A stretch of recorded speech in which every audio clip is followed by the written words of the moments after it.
അങ്ങനെ ഒരുപാട് നാളുകളായി ആഗ്രഹിച്ചൊരു യാത്രയാണ് ഇന്നത്തെ വീഡിയോ. ആറന്മുള ക്ഷേത്രവും അവിടുത്തെ 64 വിഭവങ്ങളോട് കൂടിയുള്ള വള്ളസദ്യയും, ആറന്മുള വാൽക്കണ്ണാടിയും പള്ളിയോടങ്ങളും എല്ലാം ലോകശ്രദ്ധ നേടിയവയല്ലേ.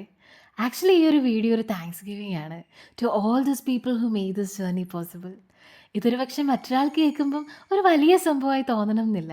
പക്ഷെ this journey was very close to my heart. കാരണം നമ്മൾ ഒരുപാട് ആഗ്രഹിച്ച, വെറും കേട്ടുകേൾവി മാത്രമുള്ളൊരു കാര്യം നമുക്ക് ഒരു മുൻപരിചയമില്ലാത്ത ചില ആളുകൾ നിമിത്തം നമ്മുടെ ലൈഫിൽ എക്സ്പീരിയൻസ് ചെയ്യുമ്പോൾ ആ ഒരു ഫീലിംഗ് ഇല്ലേ, that is something different. Aranmula ക്ഷേത്രത്തിൽ വള്ളസദ്യ വർഷത്തിൽ 72 ദിവസം മാത്രമാണ് നടക്കുന്നത്. ജൂലൈ മുതൽ ഒക്ടോബർ 2 വരെയായിരുന്നു അത്. അങ്ങനെ നമ്മൾ ഒക്ടോബർ 2 ലാസ്റ്റ് ഡേയാണ് അവിടെ എത്തുന്നത്. ലേറ്റായിട്ട് എത്തിയതുകൊണ്ട് തന്നെ വള്ളക്കാരുടെ കൂടെയുള്ള സദ്യ നമുക്ക് മിസ്സായി. അങ്ങനെ മൂന്നാമത്തെ പന്തിയിൽ കയറുമ്പം കറികളൊക്കെ ഏറെക്കുറെ കഴിഞ്ഞിട്ടുണ്ടായിരുന്നു ആ ടൈമിൽ. പിന്നെ ഉണ്ടായിരുന്ന കറികൾക്കൊക്കെ ഗംഭീര സ്വാദും. അങ്ങനെ ക്ഷേത്രത്തിന് തൊട്ടടുത്തുള്ളൊരു ഷോപ്പിൽ നിന്ന് നമ്മൾ 2 ആറന്മുള കണ്ണാടിയും വാങ്ങി. അതിൻ്റെ സൈസിനനുസരിച്ചിട്ടാണ് റേറ്റ് വേരി ചെയ്യുന്നത്. നമുക്ക് ഏകദേശം 8000 ആയി. അപ്പോൾ ഇന്ന് അത്രയൊക്കെയുള്ളൂ. Bye bye.